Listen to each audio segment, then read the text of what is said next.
عليكم. معاكم حسين محمد صبري في اخر اخبار نادي الزمالك والاهلي في اخر 24 ساعه الاخيره. قبل ان نبدا دوس على الاشتراك لو انت جديد، واعمل لايك لو عجبك الفيديو، واعمل جرس التنبيهات عشان نشوف كل جديد. هنبدا الفيديو يلا. اول خبر معانا، شركه الاهلي رسميا تنهي تنهي كافه الاتفاقات مع اداره نادي الكوره بتاع نادي برشلونه. والموعد المباراة هتكون يوم 19 أغسطس، يعني 19/8 في الكاب نو في أسبانيا. وتخيل مين بقى اللي دفع المعسكر بتاع الاهلي في اسبانيا؟ رسميا اداره نادي برشلونه تتكفل بمعسكر نادي الاهلي في اسبانيا رسميا. طب الاهلي هيلاعب مين يا سيف؟ الاهلي هيلاعب مين؟ الاهلي رسميا هيلاعب جيرونا واسبانيول. شوف فرق كبيره عمل ازاي، هيلاعب جيرونا واسبانيول، يعني فاهم انت في النص كده. هو لاعب النصر التعدين اللي كان بيلعب فيها مصطفى محمد ويوسف الدين الجزيري، كسب 5-1. هيلاعب بقى مسافر ان شاء الله هناك يعني الجحام بالسلامة. لاعب ريال جيرونا واسبانيول. اسبانيول دي خلي بالك كان بيلعب فيها مين؟ سيرجيو راموس الاسباني بتاع ريال مدريد. تخيل كده ان الاهلي، بص الفخامة. تخيل الاهلي ده اصلا هو رفع راس مصر اصلا في الكورة، هو والزمالك، بس الاهلي اكتر طبعا يعني. الأهلي سيكون أول فريق عربي أفريقي يخوض كأس خوان جمبر. خوان جمبر ده تقريبا هو مؤسس نادي برشلونة تقريبا، يعني ده اللي سمعته. طبعا ده تاريخ. في منها علشان الأهلي دخل في الحوار دوت، قال لك أروح هناك لو كسبت البطولة هاخد بطولة جديدة بطولة أوروبية. يعني عندك مثلا السنة قبل اللي فاتت من سنتين توتنهام كان لاعب برشلونة، كسبوا 4-2، ده في كأس خوان جمبر. الخبر اللي بعد كده، الزمالك ينهي قضيتي ابراهيم مضاي والكسندريا الاوكراني بعد لما الاجراءات التحويليه الخاصه بشركه تعبئه بس بالمبلغ المستحقات، وسيتم ارسال صوره من التحويلات الى الفيفا او ال... يعني انت لازم تخلص كل حاجه بقول لك في المعسكر، يعني قدام تشوف قدام في غير الفيديو عشان المعسكر ان شاء الله كلنا هنشوف. كان الزمالك خلص كل قضاياه، رسميا امبارح نادي الزمالك استلم الرخصة. يعني يعتبر يعني ما استلمش، يعني نقول كده بنسبة 90% نادي الزمالك خلاص هيستلم الرخصة امبارح بعد العصر. وان شاء الله الزمالك هيشارك في افريقيا، وكمل معايا لغاية منطقة بالفيديو او حد الفيديو عشان اقول لك الفرق اللي هتشارك في الكونفدرالية مع النادي الاهلي. ما هتلاقيش البنط الكيني والبن الاثيوبي، لا ده في فرق اقوى كمان. الخبر اللي بعد كده، رسميا بيراميدز يعرض 5 مليون يورو مش دولار، يعني أكتر من 250 مليون جنيه لمين؟ الفلسطيني أسد الحملاوي مهاجم كوريفانا الروماني. بتاع المهاجم ده أصلا مين كان بيفاوضه؟ الأهلي. بقاله يعتبر أكتر من موسمين بيفاوض أسد الحملاوي، يجي يفاوضه معرفش يخلص معاه. فأنت بيراميدز ليه يخش زي الخازوق كده من النص أخلص مع اللاعب أنا؟ أما هو شبه الخازوق بيراميدز زي أقسم بالله، هو العين ده أصلا استعوذ بالله منه. مش عارف يا جدعان، انتوا ليه بتقدموا شكوى في الراجل دوت؟ ليه؟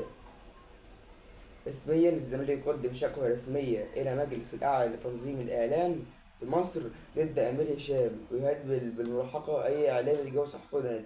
يعني ده الراجل ده برضه بيقول لك يعني ما عملش حاجة، هو بيقول لك الغلطات اللي أنت عملتوها وبتحلوها. مجلس عار على ناس، يعني والله كنت بفكر ان المجلس ده كويس اول لما يجي، لا مجلس عار طبعا. هو قبل ما يطلع على اليوتيوب طبعا كان جه، بس فاهم مجلس عار. الحاجه اللي حلوه اللي عملوها، جابوا جوزيه جوميز وخوان بتزيرا بس. بص كمان بص الفايدة دي كمان بقى، جون ادوارد منح إدارة الزمالك مهلة لمدة 15 يوم من أجل الأزمة المالية وتوفير موارد الأزمة لسداد مستحقات متأخرة اللاعبين والجهاز الفني. لو عملوش كده اللي هيحصل استقالة رسمية لمدير الرياضة نادي الزمالك جون ادوارد. طبعا قبل جون ادوارد نادي الزمالك كان متكتم عليه، قبل جون ادوارد نادي الزمالك كانش متكتم عليه، ده كان مفضوح كده في الهوا في الترللي. اما اول ما جون ادوارد جه اول لما جه، تخيل عمل ايه؟ كتم لم الفرقة، كتم عليها، بدأ يحل المشاكل المالية والقضايا واحده واحده زي دلوقتي كده ما خلصناها، وهفضل كده يمشي على الفاضي كده. لا يا جدعان، ده خليهم على الراجل ده هاتوا واحد يساعده زي محمد العاصي. هو كان عايزه اصلا اول ما جه، بس قال لك لا، مليون شرط الجزاء بتاعه مليون يورو، فمش هتبقى كويسه ومبلغ كبير كده كمان ايه على مساعده كمان يبقى مدير تنفيذي.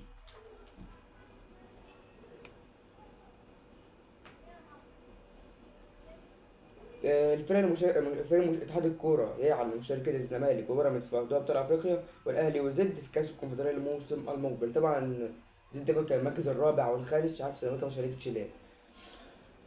يعني انا متوقع الاهلي هياخد الكونفدراليه، الزمالك بيراميدز هياخدوا دوري ابطال افريقيا. انا عايز الزمالك عشان يلعب الاهلي في دوري ابطال افريقيا. رسميا الكاف يرسل ايميل اعتماد مشاركة الزمالك في دوري ابطال افريقيا. خلاص خلاص يعني خلاص انت اعتمدتك ان انت هتشارك، خلاص تاخد الرخصه زي ما قلت لكم اهو. لو انت جديد في القناه اعمل اشتراك وتدوس على اللايك واعمل جرس التنبيهات عشان كل جديد وانشر الفيديو عشان كل الناس كل تشوف. خلاص كده رسميا الزمالك في دوري ابطال افريقيا، خلاص اتحط على القايمه الناس الزمالك في دوري ابطال افريقيا، وربنا وفقنا وناخدها. اقول لك حاجه، هناخد دوري ابطال افريقيا عشان المدرب اللي جاي، هقول لك على اخر الفيديو. طب بص دي بقى، والناوي تتجلط بس اعمل لايك الاول قبل ما تتجلط وتموت. بحبك والله. قبل الساعات من نهاية مهلة الرخصة، الفيفا يعني عقوبة جديدة وإيقاف قيد لمدة إيقاف قيد لمدة 3 فترات ضد الزمالك ليرتفع عدد القضايا من 5 ل 6 قضايا. هل ده أثر في الرخصة الأفريقية يا سيف؟ لا، مش هيأثر. القضايا اللي جت قبل نص 4 دي ليها علاقة بالرخصة الأفريقية. أما دي مالهاش علاقة، دي بالقيد، دي في القيدة. أنت خلصت أول 5 جت واحدة زي الخازوق بس لسه ما سمعتش بالفيفا.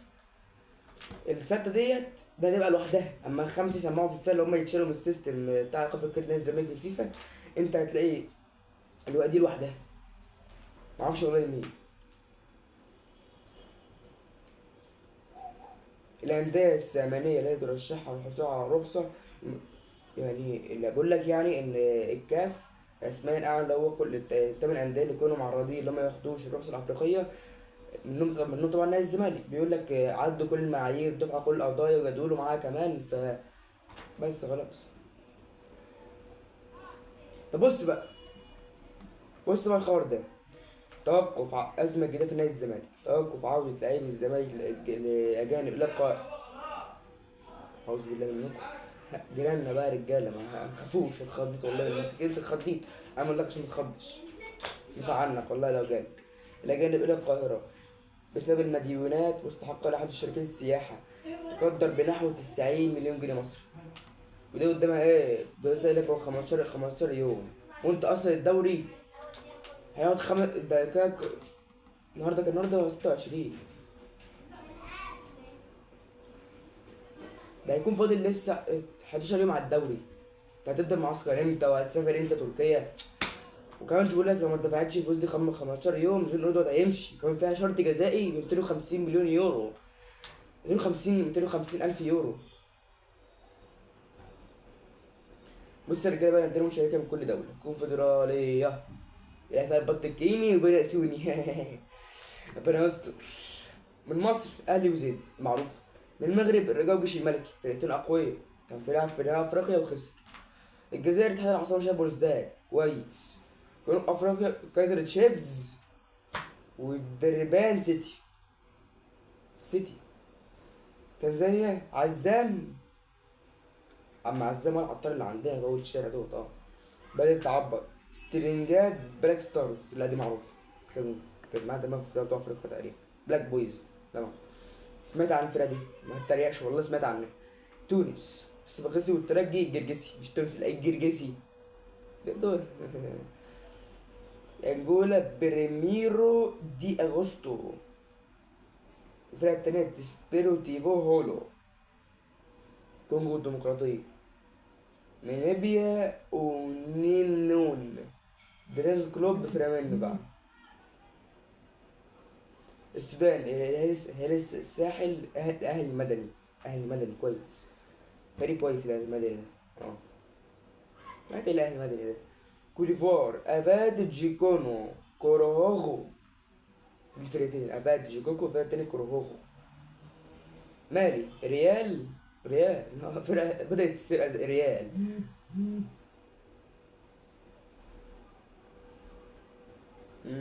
ريال بوموكو ديارا. ريال بوموكو فرقة اسمها ديارا. نيجيريا ستوديو ستارز، فرقة دي فرقة معروفة. لاكيمي ايروزو الفرقة التانية. ليبيا اهلي طرابلس. اهلي طرابلس فرقة قوية وجماهيرية قوية. في فرقة قوية بس مش كلها. مش كلها اقسم بالله. مش يعني في فرق يعني يا عم ربنا يستر عليها. ده لو خرج يا خرا ده انت هتاخد تحفيل اهلاويه. انا محلل انترنت ورا الانترنت شفتني زملكاوي بص عفريت. عصام عبد الفتاح هو رئيس لجنة الحكام المصرية من أول الموسم المقبل. بيقول لك في شبهات اللي هو ادى الدوري الأهلي لما كان ماسك، وادى الدوري الزمالك لما كان ماسك. ابعدوا يا جدعان الشبهات، لا عشان الشبهات ديت بتخلق حالة جدل، بتخلق حالة جدل بين الجماهير فبتعمل مشاكل فبتخليه يستقيل من نفسه. ممكن نفسه أصلا حد يقيله زي ما أوسكار أوسكار العجلي الألماني مش أو تم إقالته. طب بص بقى دورك ده شباب جديدة. ده شباب جديدة أما بقول لك يعني الخبر دوت مش عارف ازاي اتحاد الكورة يعلن تعيين شوقي غريب مدير الفني اتحاد الكورة. لا مش مدير الفني منتخب مصر الاولمبي، لا اتحاد الكورة زي علي نبيل كده. طبعا معتمد جمال مرشح، محمد شوقي مرشح، محمد شوقي بتاع زد. شوقي غريب مرشح بس هو خلاص اتعين فكده محمد شوقي معتمد جمال. بس انا مين معتمد جمال عشان هو ظهر بشكل كويس جدا مع الزمالك. إدارة الأهلي رفضت فكرة تفريط في أحمد رضا خلال الفترة القادمة في الانتقالات الجارية. حتى الآن هناك تمسك باستمرار اللاعب ضمن صفوف الفريق، ورفض بالفرض 3 عروض تعاقد معاه. يعني 3 عروض جاله فيه بيقولك من زد ومن بيراميدز ومن فرق كبيرة. بس يعتبر في عرض الأهلي يعتبر بيراميدز جاله أكتر من مليون دولار، أكتر من 50 مليون جنيه. عرض كبير. بس لا الأهلي مش هيمشي اللاعب ده جامد أصلا يعني. يعني بص الخبر اللي بعد كده، الخبر ده فرقة مرة واحدة كده في الساعات الأخيرة. أحمد حجازي يضع نهاية مسيرته ويعلن اعتزال القدم ورسميا يبقى مساعد المدير الفني اللي في نيوم. وكان جاي له عرض من الأهلي تيجي سنة ونص وتعتزل ومش عارف ايه، قال له لأ. عنده تعتزل وعنده 35 سنة. ربنا يوفقه يبقى مساعد مدرب نيوم. وبيقول ده مدرب أجنبي سعودي، المهم هو فرقة كبيرة وفلوس لا فرقة يعني. بص بقى خالد الغندور ده اسمه الحرقان من النادي الاهلي. انا نفسي اشوف الاهلي بيلعب في الكونفدراليه الموسم القادم. خالد الغندور طب ماشي حبالنا 3 سنين بيلعب فيها وقلنا كانت الرابعه. بس خدنا الدوري، رحنا ابطال افريقيا وخدنا رخصه واحتفلنا يعني. دي مش عقليه اولا. دي انت دي لعقليتك يبقى يعني خراب يا جدعان. احنا يبقى فرقه مجنونين حرفيا. طب اسمع بقى الخبر ده. بقول لك احسن اقول لك حاجه عن المدير الفني لنادي الزمالك. المدير الفني قبل ما نبدا اعمل لايك ودوس على الاشتراك واعمل جرس التنبيه عشان كل جديد. كل جديد. المهم يا اسطى اسمع بس كده يا الصحابه اسمع. فوق رازوفيتش لسه حرفيا ما تمش الاتفاق معاه. في مدربين برضه بيخلصوا معاهم وده بيخلصوا معاه. بس لا مين فوق رازوفيتش.